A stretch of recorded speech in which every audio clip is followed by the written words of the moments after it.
Bacana ver essa tua história, né, Mazuco? Porque assim, hoje o que a gente fala que tem de mais moderno aí na parte de treinamento é o que Portugal nos traz, né? Que há muitos anos eles já utilizam a academia junto com o clube de uma maneira totalmente diferente do que é aqui no Brasil, né? Sim. Então, eles têm uma visão estratégica, né, dessas informações, dos estudos, e tu pode vivenciar isso na prática. Então, né, já tem um diferencial ali. Tu consegue trazer essa tua visão também da fisiologia da educação física. Então, tu vai complementando as caixinhas ali com uma expertise para quando tu chega também como gestor, também não é tipo assim, agora o que eu faço? Não, já tem ali um caminho que tu foi tateando para conseguir construir, né? Na verdade, a atividade do executivo ela foi ganhando corpo, né, com o tempo. Foi ganhando corpo com o tempo. Porque não tinha essa relevância. Não tinha relevância. Porque o dirigente estatutário, ele monopolizava as principais. Ele era o protagonista. Porque ele queria a contratação, ele queria trazer o jogador. Queria estar na foto, né? Nós defendemos aqui que o protagonismo hoje é do executivo. Não é mais do estatutário. O executivo tem aquelas várias expertises que ele tem que ter. Falar isso agora. Você tem que conhecer direito.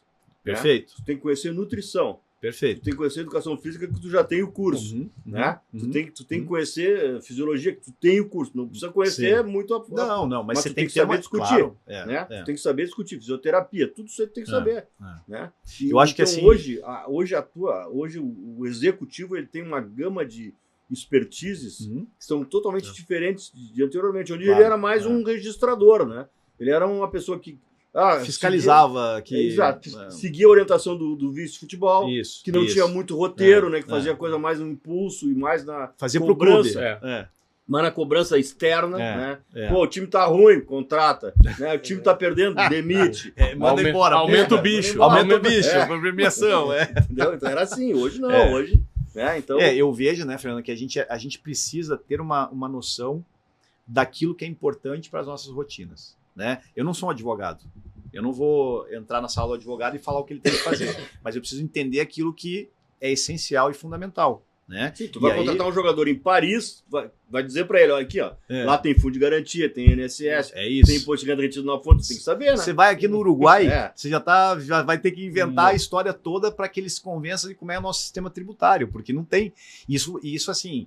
Você não vai esperar o advogado fazer. Você está na mesa de negociação. Você está negociando com o jogador, com a agente. Tem que avisá-lo, né? Você tem que mostrar o cenário para ele. Porque ali, né? Então essas coisas foram muito legais porque a gente precisa, o executivo precisa ter as noções, né? Eu tenho que entender o que é importante no meu departamento de saúde e performance. Quais são as informações que tem que circular ali? De que forma, né? Como que eu vou integrar? Que acho que é o nosso grande desafio, né, Fernando? Integração. Para mim, a gente sempre fala da visão sistêmica, que é a integração das informações. A gente precisa muito disso.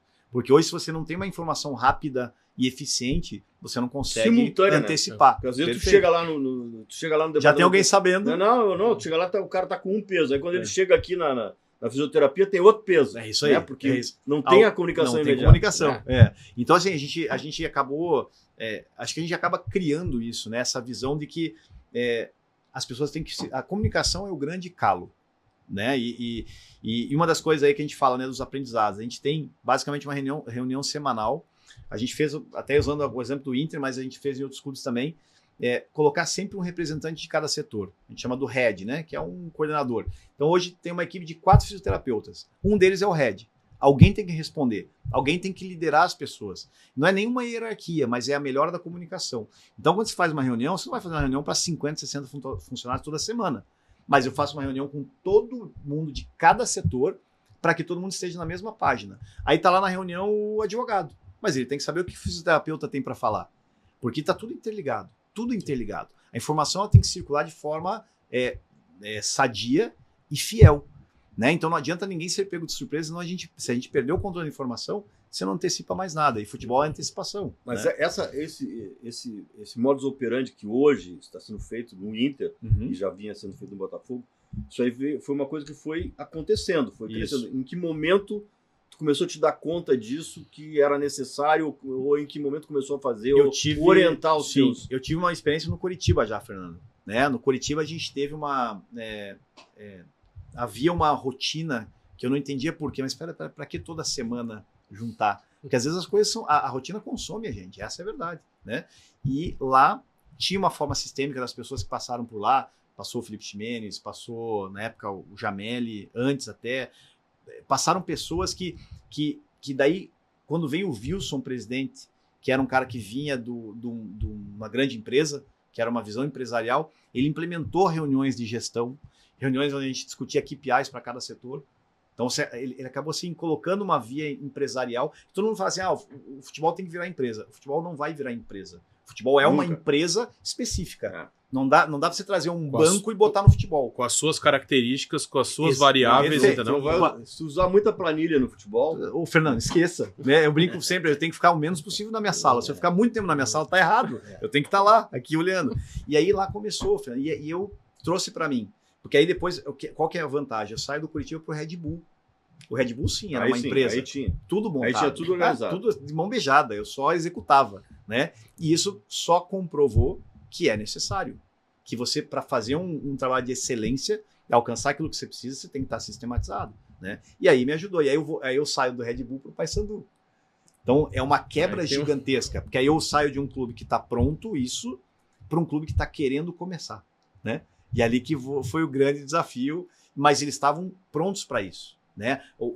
A gestão do Paysandu naquele momento eram pessoas que vinham de áreas administrativas. Era um engenheiro, que era o presidente, um engenheiro de uma grande empresa, e um consultor, um arquiteto, e por aí vai, né? Então eram pessoas que tinham conhecimento e falavam assim, peraí, a gente tem que fazer um pouco diferente aqui, quebrar algumas barreiras. E a gente conseguiu fazer, né? E um clube que não tinha essa visão, mas como vários outros, né? Então, assim, por que eu tenho que ter um departamento médico dentro do clube? Se o atleta é machucado, ele vai lá na clínica do doutor e consulta, tá tudo certo. A gente já tem um doutor, que era um benemérito do clube. Ele vai na clínica e fala, não, mas peraí, não é assim que funciona. É para que uma academia? O jogador tem que ir pro campo, né? Então, a gente começou a trabalhar isso num clube de massa, num clube maravilhoso. Então,